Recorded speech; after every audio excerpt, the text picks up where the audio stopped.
Baiklah, sebelum kita nak ke topik manisnya madu, kita ke gaya hidup dulu. Apakah gaya hidup kita hari ini? Gaya hidup hari ini tentang penyakit yang ada dalam diri kita. Itu pun paling penting. Kita kena ambil tahu. Dan bersama dengan saya sekarang ini ialah Dr. Ahmad Fazli Abdul Aziz, merupakan pakar perunding kardiologi dan elektrofisiologi KPJ Selangor Specialist Hospital. Assalamualaikum doktor. Waalaikumsalam. Nak menyebut tu kan. Maklumlah saya bukan pakar logi ni. Tapi nak menyebut tu kena betul. Betul tak saya sebut tadi? Betul. Alhamdulillah, syukur. Okey, hari ni sebenarnya saya nak tanya dengan doktor lah tentang apa yang berlaku dalam negara kita. Sering kali kita dengar tentang sakit jantung. Betul. Ada yang kata jantung berlubang, ada yang kata lemah jantung. Tetapi tentang degupan jantung tidak sekata, jarang-jarang didengar.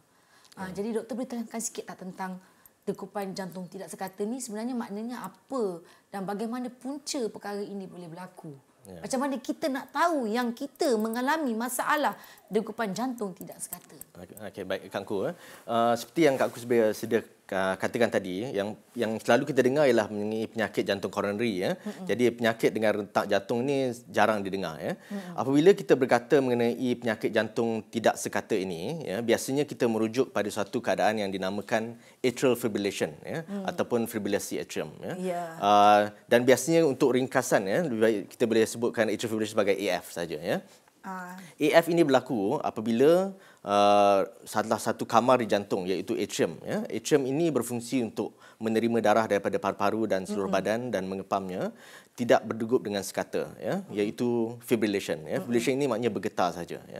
Macam mana kita nak tahu yang kita mengalami jantung yang tidak sekata ni? Okey. Sekiranya ia berlaku, pesakit mempunyai beberapa gejala yang berkemungkinannya. Di antaranya ialah rasa berdebar-debar di jantung.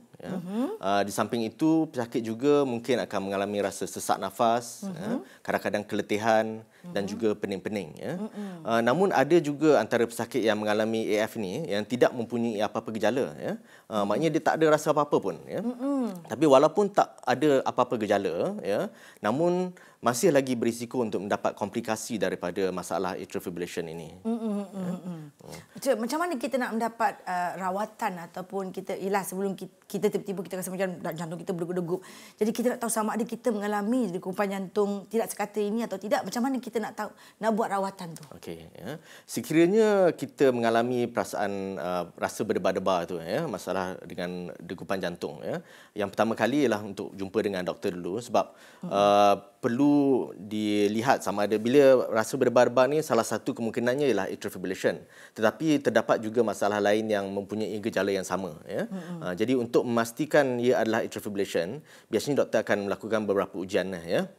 Yang pertama ialah pemeriksaan fizikal, rasa nadi di pergelangan tangan.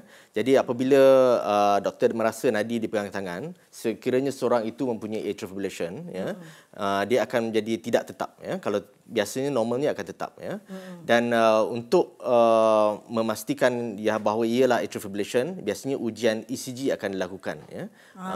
ECG ini kalau dilakukan pada waktu pesakit itu mengalami atrial fibrillation, maka diagnosis akan dapat dibuat seterusnya pada waktu itu. Okey, sebelum saya nak tanya doktor tentang bagaimana kita perlu nak dapatkan rawatan tu, saya nak tanya satu lagi soalan.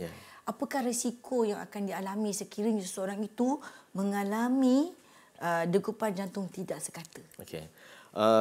Ada beberapa risiko ataupun komplikasi yang boleh berlaku apabila seorang mengalami masalah ini. Yang pertama dan juga yang paling digeruni ialah risiko stroke. Sebab dalam keadaan atrial fibrillation ini, darah beku boleh berlaku di atrium. Dan apabila darah berlaku di atrium, sekiranya darah beku itu keluar daripada jantung dan pergi ke saluran darah ke otak, maka pengaliran darah ke otak akan terganggu dan ini akan menyebabkan stroke.